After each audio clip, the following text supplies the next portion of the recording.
Hi hello good morning. രാവിലെ എങ്ങോട്ടാണെന്നല്ലേ? പച്ചക്കറി മേടിക്കാനും മീൻ മേടിക്കാനും ഒക്കെ പോയ പോക്ക. ഇവിടെ യശ്വന്ത്പൂർ എന്ന് പറഞ്ഞ സ്ഥലമുണ്ടേ ബാംഗ്ലൂരിൽ. അവിടെയാണ് മീൻ മേടിക്കാൻ പോണത്. ഞങ്ങൾ 5 പേരുണ്ട്. എവിടെ പോയാലും ഞാൻ പറഞ്ഞിട്ടില്ല, ഞങ്ങൾ 5 പേരുവാ.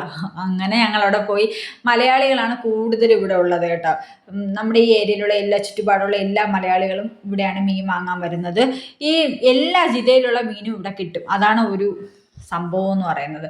ഞാൻ പിന്നെ ചൂരയും മേടിച്ചു, കൊഞ്ചും മേടിച്ചു. കൊഞ്ച് റോസ്റ്റ് വെക്കാമെന്ന് വിചാരിച്ചു.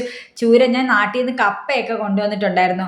അണ്ണനും നാത്തൂനും കപ്പ ഭയങ്കര ഇഷ്ടമാണ്. അങ്ങനെ കപ്പയൊക്കെ കൊണ്ടുവന്നപ്പം ആ കപ്പയൊക്കെ കൂട്ടി ചൂരയൊക്കെ കൂട്ടി ഒന്ന് കഴിക്കാമെന്ന് വിചാരിച്ച്. നല്ല ക്ലീൻ ചെയ്തും കൂടെ തരും കേട്ടോ. പിന്നെ അതിന് എക്സ്ട്രാ ഒന്നും നമ്മൾ കൊടുക്കേണ്ട ആവശ്യമില്ല. നന്നായിട്ട് ഇതൊക്കെ ചെയ്തു തരും. നല്ല പരിചയമാണ്, നമ്മൾ ഇടയ്ക്കിടയ്ക്ക് ഇവിടെ വരാറുണ്ട്. അങ്ങനെ അതൊക്കെ കഴിഞ്ഞിട്ട് നേരെ വീട്ടിൽ പോയി കപ്പയും മീനും കൂടെ കൂട്ടിയൊക്കെ ഒരു പിടി പിടിച്ചിട്ട് വൈകുന്നേരം മാർക്കറ്റിലോട്ട് ഇറങ്ങി. എനിക്ക് വീണ്ടും ഒന്ന് കണ്ട് നിങ്ങളെയും കൂടെ ഒന്ന് കാണിക്കാമല്ലോ, അതുകൊണ്ട് ഇറങ്ങിയത്. മാതളമൊക്കെ 100 രൂപ ഉണ്ടായിരുന്നുള്ളൂ. ഈ സപ്പോട്ട എനിക്ക് ഇഷ്ടമേ അല്ല, ഫ്രൂട്ട്സ് ഒട്ടുമേ ഇഷ്ടമല്ല, സപ്പോട്ട തീരെ ഇഷ്ടമല്ല. ചേട്ടൻ ഇഷ്ടമായതുകൊണ്ട് 1 കിലോ സപ്പോട്ട 50 രൂപ ഉണ്ടായിരുന്നുള്ളൂ. അങ്ങനെ 1 കിലോ സപ്പോട്ടയും മേടിച്ചു. അതിന് ശേഷം പച്ചക്കറിയിലോട്ട് ഇറങ്ങി. പച്ചക്കറി നല്ല ഫ്രഷ് പച്ചക്കറി ആയിരുന്നു കേട്ടോ. കുറേ നാളുകൾക്ക് ശേഷം ഇവിടെ കണ്ടപ്പോഴേ ഇതൊക്കെയോ ഒരു ഫീലിങ്സ് ആയിരുന്നു. ഞങ്ങൾ 3 പേരും കൂടിയാണ് പച്ചക്കറി മേടിക്കാൻ വന്നുകൊണ്ടിരുന്നത്. ഞാനും അണ്ണനും അനിയത്തിയും കൂടി. ഞങ്ങൾ ട്രിപ്പിൾസ് ആയിരുന്നു വരുന്നത്. അതൊക്കെ ഒന്ന് ആലോചിച്ച് ഭയങ്കര നൊസ്തു അടിച്ചു.